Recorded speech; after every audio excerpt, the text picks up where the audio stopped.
Westminster is in chaos. The once unthinkable is happening before our eyes. Sir Keir Starmer's government is unraveling at breakneck speed. Senior ministers are resigning in protest, secret documents are leaking by the hour, and the Labour Party, which just months ago seemed destined for a landslide election victory, now stands on the brink of implosion. This isn't just another political scandal.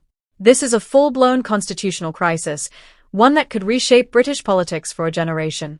The roots of this disaster trace back to what initially seemed like a minor policy dispute: foreign aid commitments to Ukraine. Publicly, Starmer's government has maintained a strong pro-Ukraine stance, with the Prime Minister himself delivering stirring speeches about Britain's unwavering support in the face of Russian aggression. But behind closed doors, a very different story was unfolding. Leaked Treasury documents reveal that while Starmer was making bold promises on the international stage, his government was quietly slashing military and financial aid, diverting funds to domestic priorities in what appears to be a cynical calculation about voter sentiment. The deception might have remained hidden were it not for a whistleblower within Labour's own ranks, a senior official who, disillusioned by what they saw as a betrayal of the party's values, leaked damning internal communications to the press. These documents show not just the aid reductions themselves, but the deliberate, coordinated effort to conceal them. In one particularly explosive email exchange, a top advisor is seen warning that if the cuts became public, it would destroy trust in the leadership. Another suggests rebranding the reductions as efficiency savings, a transparent attempt to mask the truth. For Labour MPs already uneasy about Starmer's leadership, this was the final straw. The first resignation came from the Defence Secretary, a key ally who had been with Starmer since the beginning of his leadership. Their departure letter, now circulating widely in Westminster, pulls no punches, accusing the Prime Minister of putting short-term political gain above moral leadership and warning that the party is losing its soul. Within hours, 2 more junior ministers followed suit, and rumours suggest at least half a dozen others are preparing to do the same. The speed of the collapse has stunned even seasoned political observers. Just weeks ago, Labour held a commanding 15-point lead in the polls, with Starmer frequently compared to Tony Blair in 1997, a leader poised to sweep into power after years of Conservative rule. Now, that lead has evaporated. The latest YouGov survey shows Labour's advantage shrinking to just 4 points, with Starmer's personal approval ratings in freefall. Among traditional Labour voters, the numbers are even worse.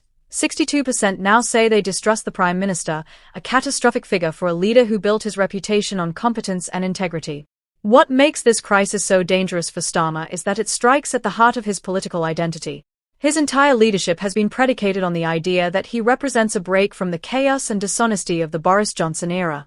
Politics should be about service, not sleaze, he famously declared during his leadership campaign.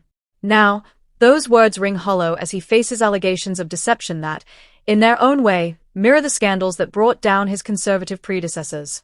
The parallels with past political disasters are impossible to ignore.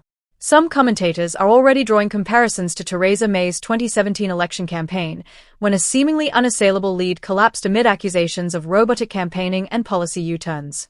Others see echoes of Jeremy Corbyn's final days, when Labour MPs openly revolted against their leader.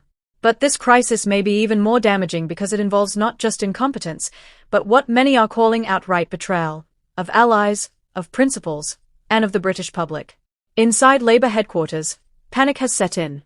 Emergency meetings are being held around the clock as Starmer's remaining loyalists scramble to contain the damage. Their strategy appears to be twofold.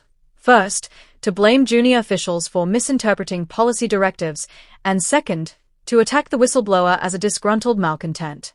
Neither approach is gaining traction. The documents are too detailed, too damning, and the resignations too high-profile to be dismissed as misunderstandings or sour grapes.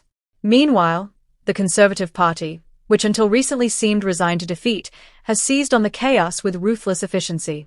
Prime Minister Rishi Sunak, whose own position was once considered precarious, now looks like a survivor.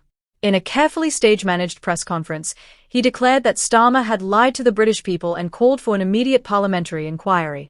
Tory attack ads are already flooding social media, featuring Starmer's past promises on Ukraine alongside the leaked evidence of cuts. It's a devastatingly effective line of attack, one that paints Labour as hypocritical and Starmer as untrustworthy. But the real danger for Starmer may come not from the Conservatives, but from within his own party. Labour has always been a coalition, a sometimes uneasy alliance between centrists, soft-left MPs, and more radical elements. Starmer's leadership has papered over these divisions by focusing relentlessly on electoral pragmatism. Now, with that pragmatism exposed as potentially dishonest, the factions are re-emerging with a vengeance. On the party's left, long skeptical of Starmer, there's open talk of a leadership challenge. One senior MP from the Socialist Campaign Group has already called for an emergency party meeting to decide whether Keir can continue to lead us. On the more moderate wing, there is despair, not just about the scandal itself, but about the catastrophic timing. With a general election possibly just months away, Labour risks entering the campaign divided, demoralised, and distrusted. The human drama unfolding behind the scenes is equally extraordinary.